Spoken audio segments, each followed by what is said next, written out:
draw me a horse. 2 hands went up in that room. One was the local high school art teacher. The other was Josh on the second row right there. And I said, now, I asked this 5 or 6-year-old child to draw me a horse, and here is the success factor. And I put on one of these things, that picture, and it was 2 stick horses, a big one and a little. I said, there's the success factor. You see, he don't know yet he can't draw a horse. Because nobody's told him yet. He still thinks he can. He believes he can do it. That's why he did it. And he didn't draw me 1, he drew me 2. What I want to know is this. There's 1,200 people in this room. If I ask 1,200 5 and 6-year-olds in this room, who can come up here and draw me a horse? 1,200 hands would go up. And some would be up in the seat jumping. I can do it. I can do it. Let me do it. No, you hush. I want to do it. And I can't get none of you to do it except this lady. She said she was a high school art teacher. I said, so if that's true, and it is, what happened to you 20-year-olds? And you 30-year-olds? And the older you get, the worse it gets, the 40s and the 50s and the 60s. What happened to you to take, steal, beat, and rob that I can do it out of you? That's the success factor. I can do it. And you don't have it anymore.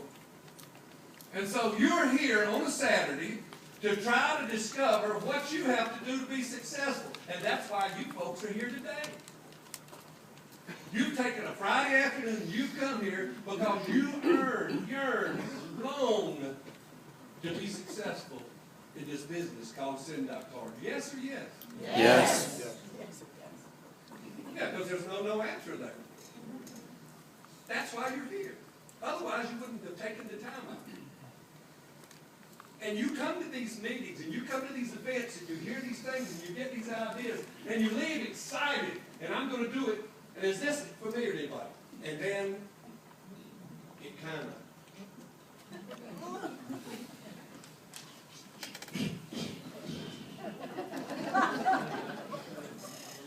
Let all the air out.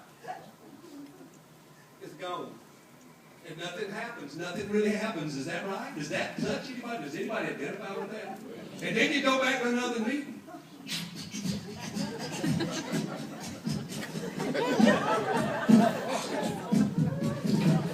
Up you do it. Up you do it. Hey, we make a rap now. That goes.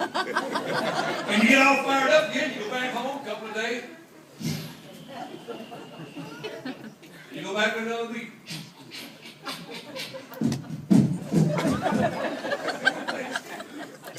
Somewhere along the line, you got to put a plug in it. Somewhere along the line, you got to keep it. It has to be enduring. It has to last. It has to go into action.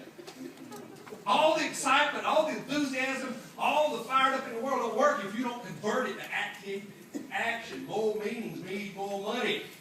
Events drive business. You got to go into an action mode. You got to get with the program. You got to get out there and go to doing it. Over and over and over. Get excited and have fun. I don't know what happened to you to take it away from you. But I'll share my personal with you. As you know, I said I had dyslexia. I'm 70 years old. When I went to school, there was no such word. Child who had dyslexia was dumb. My 5th grade teacher told me in front of 34 classmates, Jimmy Dick, put your brains in a hummingbird and hit fly backwards. And I remember saying, yes, eh? They do fly backwards.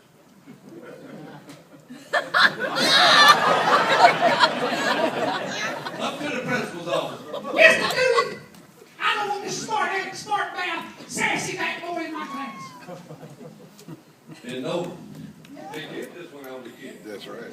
And I'm thinking, but they do fly back. You know, I didn't like school. I sat down with them. I'm going home. He sent me back to the classroom. I took a right turn 7 miles through the woods to the house. I'm done with this. I'm not going to school no more. I remember being criticized and pointed because as a child, in my backyard, there was bears and eagles and lions and tigers. And I remember telling them how I rode the back of an eagle and killed a bear with my slingshot. And my dog caught a lion, and I cut his throat. And I was punished for lying. And this old lady who lived next door to my grandmother, bedridden for 17 years, said, y'all leave that child alone. He has a big imagination. He's got a keen mind. He'll amount to more than the rest of them all combined. In my family, there had never been a person in our family ever attended college until me and my brothers and sisters went. And that was the message that I got as I was young. Every teacher passed me over and told me I was dumb. You know, I don't ever remember doing any homework in high school. I don't ever remember carrying a book home because I was told I was dumb. If you're dumb, why bother? And you know, they passed me from grade to grade just to get rid of me. Just to move me on out of good. No way God help me, I don't want that boy in my class another year. So I went to high school and walked across because my dad said, no child of mine will quit school. Unlike his brothers and sisters and the one in our family before, this poor hillbilly working people, all my children will finish school. As long as you stick your foot under my table, as long as you pull my cover up over you, you will go to school if you're 50 years old if you graduate. So I walked across the stage, got a blank piece of paper with my class because I flunked English. Now y'all can't figure that out, can you? And so I got tired of being told what to do, and I joined the Navy.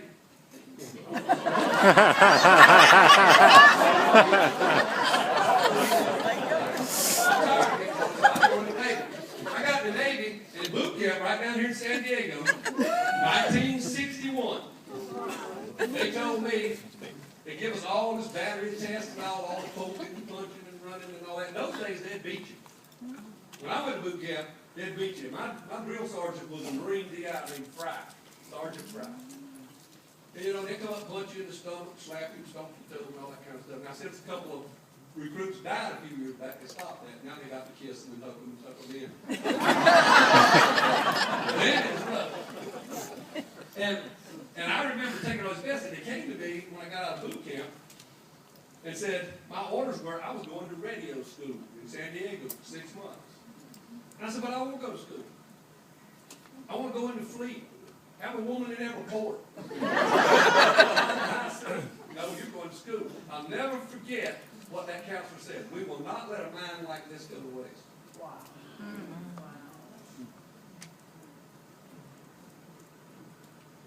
That was the first time in my life I was told I had a mind. I was 18 years old. I thought I was done. Back in high school, I took college prep courses. I took distributed education, business arithmetic, PE, home economics. And at 18, the U.S. military said, we're not letting a mind like this go away. Sent me to radio school. Now they knew how to motivate. The top 10 scores each week for 26 weeks got weekend liberty, and the rest of them had to stay on base. So I had 26 weekend passes. Graduated the top 10 in the class. Sent me to B school. I spent most of my military going to school. And that's what I did want to do. So I figured maybe I'm not so stupid. So I started going to University of Maryland night classes on campus, because on campus have them, and got the things I needed to do to be able to get in college, like, you know, algebra and trigonometry and geometry and foreign language and that stuff. Got that out of the way. I was thinking, got out and went to college. I graduated from college cum laude. I went to graduate school with 4 years of scholarship. University of North Carolina, Chapel Hill. Full walk. Everything was paid. Now this is a child who was told all the way through school, and by many of his family members, he was done. Be careful what you tell children. But see, you've got messages too. If you're a black woman, you grew up getting a different message than a little white girl. If you're a black man, you grew up getting a different message than a white boy or a black girl.